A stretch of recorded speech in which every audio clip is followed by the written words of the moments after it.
జనగణన 2026 సందర్భంగా బుధవారం యానల మండలంలోని జిల్లా పరిషత్ ఉన్నత పాఠశాలలో 3 రోజుల పాటు జనగణన శిక్షణ కార్యక్రమంలో పాల్గొని అనంతరం గ్రామంలో మాదిరిగా జనగణన చేయించి ఉపాధ్యాయులకు సమగ్రంగా శిక్షణ అందించిన మాస్టర్ ట్రైనర్స్ లక్ష్మీకాంత్, అయ్యబ్ ఖాన్లను ఘనంగా సన్మానించి పిఆర్టీయు యాలాల మండల అధ్యక్షులు కృష్ణారెడ్డి, మండల విద్యాధికారి మహిపాల్ రెడ్డి, కార్యదర్శి రాములు, మహేష్ కుమార్, పరమేష్, రమేష్ తదితరులు ఉన్నారు.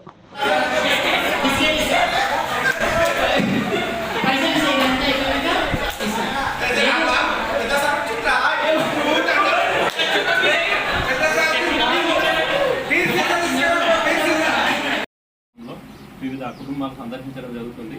ఈ యొక్క జనాభా లెక్కల కార్యక్రమాన్ని అందరూ ఎన్యుమరేటర్లు, సూపర్వైజర్లు, ఈ ఎంఆర్ఓ ఆధ్వర్యంలో మన మండలంలో సక్సెస్ చేయాలని కోరుకుంటున్నాము. ఈరోజు ప్రధానంగా ఏ క్వశ్చన్లు ఉన్నాయి, ఏ అంశాలు 34 అంశాల్లో మేము ఏమే క్వశ్చన్లు అడుగుతున్నాము అని చెప్పి ఫీల్డ్ లెవెల్లో సందర్శించి కొన్ని ఎంట్రీ చేయడం జరిగింది. ధన్యవాదాలు. ఛానల్ ని సబ్స్క్రైబ్ చేయండి. అలాగే ఇక్కడ ఉండే ఈ గంట సింబల్ ని క్లిక్ చేయండి. మేము అప్డేట్ చేసే ప్రతి వీడియో నోటిఫికేషన్స్ మీకు వచ్చేస్తాయి.